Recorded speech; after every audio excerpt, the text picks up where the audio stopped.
बाबा साहेब की उम्र बहुत कम थी, वो बहुत छोटे थे और रोज की तरह अपने विद्यालय जाया करते थे। एक दिन विद्यालय गए, उन्होंने पढ़ाई करी और जब लंच हुआ, खाने खाने का वक्त हुआ, तो और विद्यार्थी जो हैं और बच्चे जो हैं पढ़ने वाले, वो बगीचे की ओर, गार्डन की ओर जाकर बैठकर खाना खाने लगे। तो बाबा साहेब ने बड़े संकोच के साथ सोचा कि मैं भी आज इन बच्चों के साथ बैठकर खाना खा लेता हूं, मैं भी आज इनसे दोस्ती कर लेता हूं। मेरा कोई दोस्त नहीं है, सबके दोस्त हैं। तो बाबा साहेब वहां जाकर जैसे ही बैठने लगे तो उन बच्चों ने बाबा साहेब को धमका दिया, ए तुम हमारे साथ खाना नहीं खा सकते, हमारी मां ने मना किया है कि स्कूल में जो भीम नाम का बच्चा है उसके साथ बैठकर खाना मत खाना, उसके साथ खेलना कूदना मत, नहीं तो तुम अछूत हो जाओगे, इसलिए तुम हमारे साथ बैठकर खाना नहीं खा सकते। अगर हमारी मां को पता लगा कि हमने भीम के साथ बैठकर खाना खाया है तो हमारी मां हमें बहुत मारेगी, इसलिए तुम कहीं और जाकर बैठकर खाना खाओ। और बाबा साहेब बड़ी मायूसगी के साथ वहां से उठकर चले जाते हैं और दूर बैठकर खाना खाने लगते हैं, अकेले बैठकर। बाबा साहेब खाना खाते खाते रो रहे थे। अब खाना खत्म करने के बाद बाबा साहेब जो पानी का घड़ा रखा हुआ था उसकी ओर बढ़े और वहां पे घड़े का एक रखवाल बैठा हुआ था। तो जैसे ही बाबा साहेब पानी पीने के लिए उसके नजदीक पहुंचे, उसने बाबा साहेब को डांट दिया, ए तो इसमें से पानी नहीं पी सकता, अपने घर से पानी लाया कर। तो बाबा साहेब ने बोला, मैं घर से पानी नहीं लाया हूं, मुझे प्यास लगी है, मुझे पानी पीना है। तो उसने बोला, चल ऐसे ओक बना, मैं पिलाऊंगा तुझे पानी। और उसने बाबा साहेब को ऐसे करके पानी डाला और एक बार उसने जल्दी से पानी डाल दिया कि चल हो गया तेरा, कल से पानी लाइयो अपना। अब जैसे ही छुट्टी हुई, बाबा साहेब बड़े गुस्से में अपने घर पहुंचे और अपने घर जाकर वो मां मां चिल्लाने लगे। और जैसे उनकी मां आई,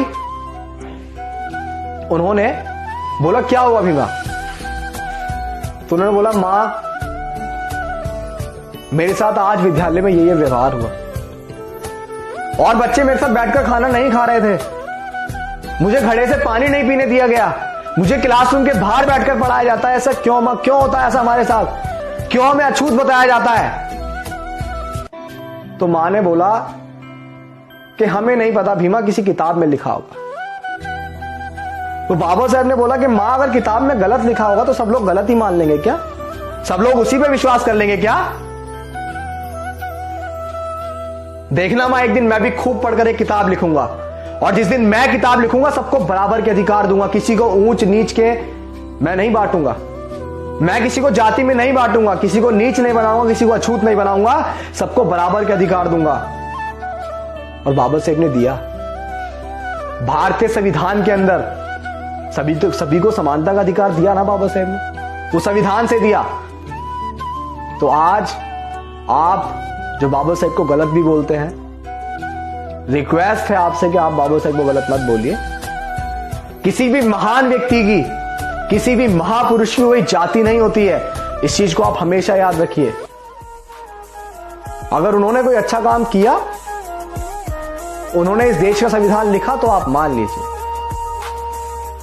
ये मत देखिए कि वो एक अछूत थे या नीची जाति से थे, वो तो आप लोगों ने ही बनाई भाई, हम लोगों ने तो जातियां नहीं बनाई, हम तो इसको खत्म करने की लड़ाई लड़ रहे हैं।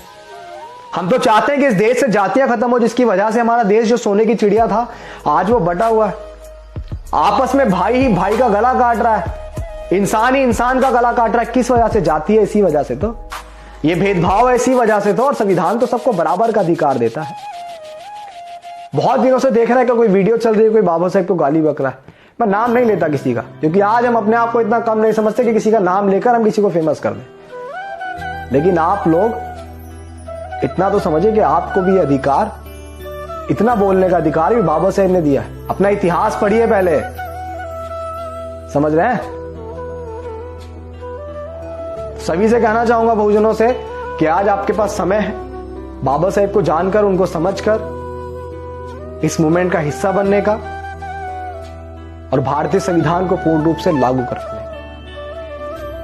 अगर संविधान सुरक्षित है तो आप सुरक्षित हैं। जय भीम।